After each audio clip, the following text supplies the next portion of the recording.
ದ್ವಿಚಕ್ರ ವಾಹನಗಳು ಮತ್ತು ಇತರ ವಾಹನ ಕಳ್ಳತನದ ಆರೋಪಿಗಳನ್ನು ಸಾಕಷ್ಟು ಬಂಧಿಸ್ತಾ ಇದ್ದಾರೆ. ಮುಂಚೆ ಇದಕ್ಕೆ ಅಷ್ಟು ಗಮನ ಕೊಡ್ತಾ ಇರಲಿಲ್ಲ. ಈಗ ಸಾಕಷ್ಟು ಸಂಖ್ಯೆಯಲ್ಲಿ ನಾವು ಪತ್ತೆ ಹಚ್ತಾ ಇದ್ದೇವೆ, ಬಂಧಿಸ್ತಾ ಇದ್ದೇವೆ.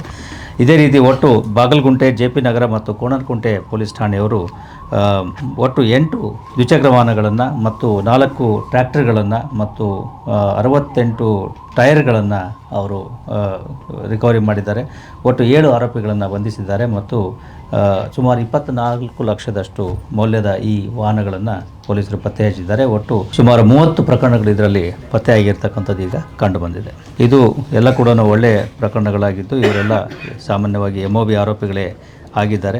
ಈಗಾಗಲೇ ಹೇಳಿದ ಹಾಗೆ ಈ ಕಳ್ಳತನದ ಏನು ವಾಹನಗಳಿದ್ದಾವೆ ಅವುಗಳನ್ನು ಮತ್ತೆ ಇವರು ಬೇರೆ ಗಂಭೀರ ಪ್ರಕರಣಗಳನ್ನು ಮಾಡಲಿಕ್ಕೆ ಪ್ರಯತ್ನಗಳನ್ನು ಮಾಡ್ತಾಯಿದ್ರು. ಆದ್ದರಿಂದ ಸಾರ್ವಜನಿಕರಿಗೆ ನಾವು ಪದೇ ಪದೇ ಅಪೀಲ್ ಮಾಡ್ತಾ ಇರ್ತಕ್ಕಂಥದ್ದು, ಯಾವುದೇ ಈ ರೀತಿಯ ತಮ್ಮ ವಾಹನಗಳನ್ನು ಸುರಕ್ಷಿತವಾದಂತಹ ಸ್ಥಳಗಳಲ್ಲಿ ನಿಲ್ಲಿಸ್ತಕ್ಕಂಥದ್ದು ಮತ್ತು ಅಲ್ಲಿ ಸರಿಯಾದ ಲಾಕಿಂಗ್ ವ್ಯವಸ್ಥೆಯನ್ನು ಮಾಡ್ತಕ್ಕಂಥದ್ದು ಅದನ್ನು ಮಾಡಬೇಕು ಅಂತೇಳಿ ಮತ್ತೊಮ್ಮೆ ನಾವು ಕೇಳ್ಕೊಳ್ತೇವೆ.